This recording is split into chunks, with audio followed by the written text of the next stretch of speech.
Hello दोस्तों, स्वागत है आपका एक बार फिर से मेरे चैनल आपका साथ में। और मेरा नाम रोहित हुआ। और दोस्तों, मैं आपका बहुत ही हार्दिक स्वागत करता हूं अपने चैनल पे। दोस्तों, आज के इस सेशन में हम लोग देखेंगे कि एक अच्छा प्रोफाइल बनाने के लिए, अगर आप स्टॉक मार्केट में इन्वेस्ट कर रहे हैं और आप लॉन्ग टर्म इन्वेस्टमेंट सोच रहे हैं, तो जो एक अच्छा सिलेक्शन होता है स्टॉक का, वो बहुत ही इम्पोर्टेंट होता है। क्योंकि जो अच्छा शेयर होता है वो कभी आपको डूबता नहीं है आपका पैसा। लेके उसमें जब आप इन्वेस्ट करेंगे तो आपका पैसा कभी डूबेगा नहीं। क्योंकि क्या है, यहाँ पे आप किसी कंपनी में शेयर में पैसा इन्वेस्ट करने का मतलब है कि आप एक कंपनी में पैसा इन्वेस्ट कर रहे हैं।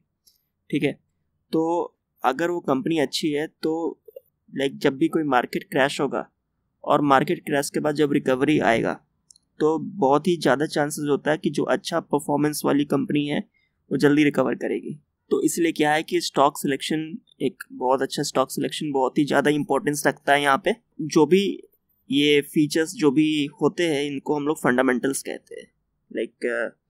आपने शायद ये सुना होगा, कंपनीज के फंडामेंटल्स अच्छे नहीं है, कंपनीज के फंडामेंटल्स अच्छे हैं। यहाँ पे फंडामेंटल का जो मतलब है यही है कि जो स्टॉक सिलेक्शन का जो की पॉइंट्स है, जो भी एक आप कह लीजिए कि खासियत जो होनी चाहिए उस शेयर में। अगर अच्छे शेयर है तो खासियत होगी, अच्छे शेयर नहीं है तो वो सारी खासियत नहीं होगी। तो दोस्तों, आज के सेशन में हम लोग देखेंगे एक अच्छा शेयर के लिए कौन कौन सी चीज़ों पे गौर कर सकते हैं यहाँ पे। तो मैंने कुछ यहाँ पे लिस्ट बनाया है। तो दोस्तों, यहाँ पे मैंने कुछ अपना जो पास्ट एक्सपीरियंस है, जो भी मैंने सीखा है, उस बेसिस पे मैं आप लोगों को कुछ नॉलेज शेयर करना चाहता हूँ। और एक खास इम्पोर्टेंट बात भी बताना चाहता हूँ। अगर आप सिर्फ इस वीडियो को देखकर अगर आप शेयर को अगर खरीदना चाहते हैं तो ऐसा मत कीजिएगा। आप लोग पहले एक एक पॉइंट पे अपना कैलकुलेशन कीजिएगा। जो भी मैं पॉइंट बताने जा रहा हूँ वो प्रैक्टिस कीजिएगा, फिर शेयर में इन्वेस्ट कीजिएगा, शेयर को फिल्टर कीजिएगा। तो सबसे पहले हम लोग देखते हैं कि जो भी पर्टिकुलर कंपनीज है उसमें कौन कौन सी खूबी होनी चाहिए। तो अगर हम देखें, नंबर पहला होना चाहिए कि स्टॉक का पीई जो होना चाहिए स्मॉलर देन 15 होना चाहिए। तो दोस्तों, सबसे पहले आइए जान लेते हैं कि पीई क्या होता है। तो पीई को हम लोग प्राइस टू अर्निंग रेशियो बोलते हैं। और इसका जो फॉर्मूला होता है वो मार्केट वैल्यू पर share divided by earning per share होता है। तो पहले जान लेते हैं मार्केट वैल्यू पर शेयर क्या होता है, और फिर देखेंगे अर्निंग पर शेयर क्या होता है। तो मार्केट वैल्यू पर शेयर क्या होता है कि जो भी current value of the share है, कोई भी शेयर अगर 300 रुपीज़ पे ट्रेड कर रहा है तो मार्केट वैल्यू हो गया उसका 300 रुपीज़।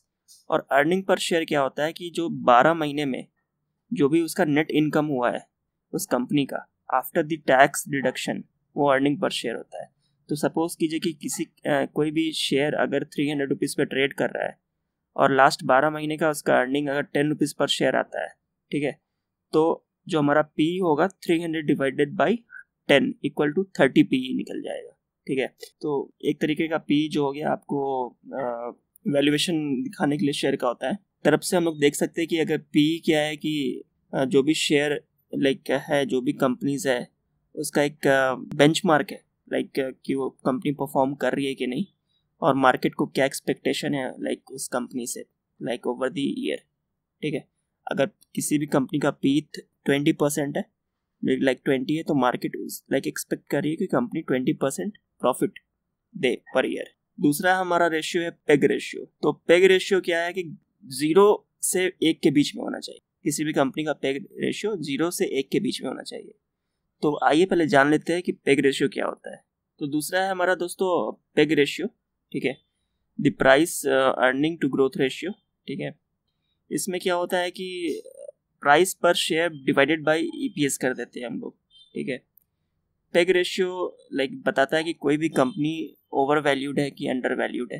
ठीक है, अगर 0 to 1 के बीच में ये होना चाहिए फर्स्ट ऑफ ऑल। तो अगर 0 to 0.5 है तो कंपनी अंडर वैल्यूड है, 0.5 to 1 है तो कंपनी फेयरली वैल्यूड है, और अगर ग्रेटर देन 1 है तो कंपनी ओवर वैल्यूड है।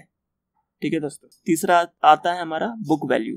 तो बुक वैल्यू क्या होता है कि difference between the total asset of the company like company के पास टोटल कितना असेट है और उसका लायबिलिटी कितना है, उसके बीच का जो डिफरेंस होता है, इस दोनों के बीच का जो डिफरेंस होता है, इसको हम लोग बुक वैल्यू कहते हैं।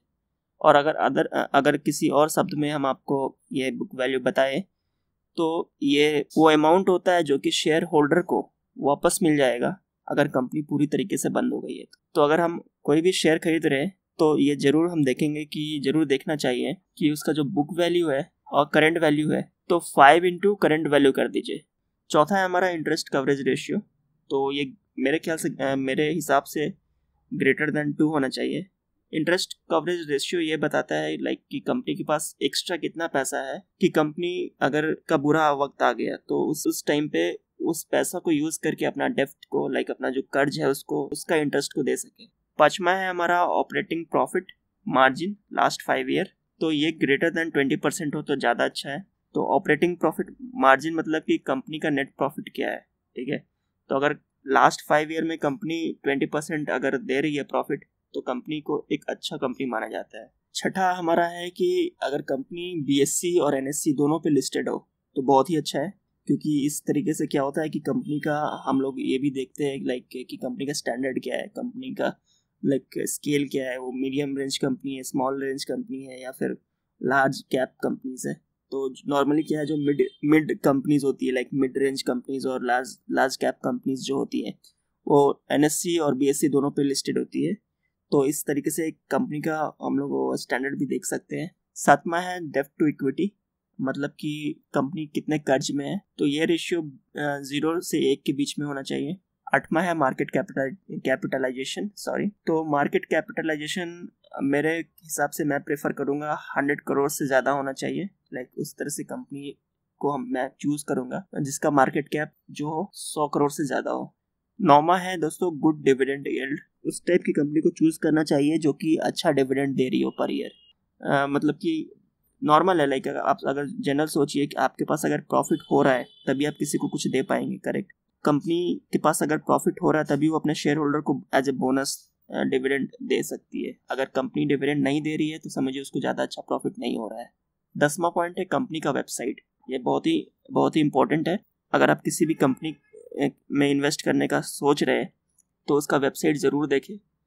कंपनी का वेबसाइट देखने से एक ओवरऑल पिक्चर क्लियर होता है लाइक कंपनी क्या बिजनेस करती है, कौन से कंट्रीज में बिजनेस करती है, उसके कितने क्लाइंट्स हैं, ये सारा इन्फॉर्मेशन आप कंपनी वेबसाइट पे जाकर देख सकते हैं और एक ओवरऑल पिक्चर शो करता है इन शॉर्ट कंपनी का। तो दोस्तों ये कुछ 10 पॉइंट था लाइक किसी भी कंपनी को चूज करने के लिए लाइक जिसका एक फंडामेंटल अच्छा है। अगर आप इस 10 पॉइंट को कंसिडर करके किसी कंपनी को चूज करते हैं तो मेरे को ये बहुत ही लाइक एक कॉन्फिडेंस है कि वो कंपनी बहुत ही लाइक जल्दी रिकवर करेगी मार्केट अगर क्रैश होता है उसके बाद तो, और कंपनी ग्रो भी बहुत जल्दी करेगी और आपका पैसा भी उतना ही ग्रो करेगा। दोस्तों मैं एक बार फिर से बोलना चाहूँगा जो भी मैंने ये 10 पॉइंट बताया है इसके बारे में आपको कोई भी क्वेश्चन है या कोई भी आपको हेल्प चाहिए मेरी अगर इसको शॉर्ट आउट करने के लिए, अगर इसको फिगर आउट करने के लिए, तो आप नीचे कमेंट सेक्शन में लिख सकते हैं अपना जो भी क्वेश्चन है। और विदाउट एनालिसिस आप प्लीज़ सिर्फ ये रेशियो देखकर कंपनी में इन्वेस्ट ना करें। फर्स्ट ऑफ ऑल आप मेरे ख्याल से आप लोगों को ये सारा रेशियो को स्टडी करना चाहिए 2-3 कंपनी पे और देखना चाहिए कि उसका शेयर का वैल्यू कैसे लाइक रिटेंड कर रहा है, कैसे बिहेव कर रहा है ओवर द लास्ट 5 ईयर्स और 10 ईयर्स, ठीक है। और मैं एक यहाँ पे आपको एक लिंक देना चाहूँगा www.investopedia.com।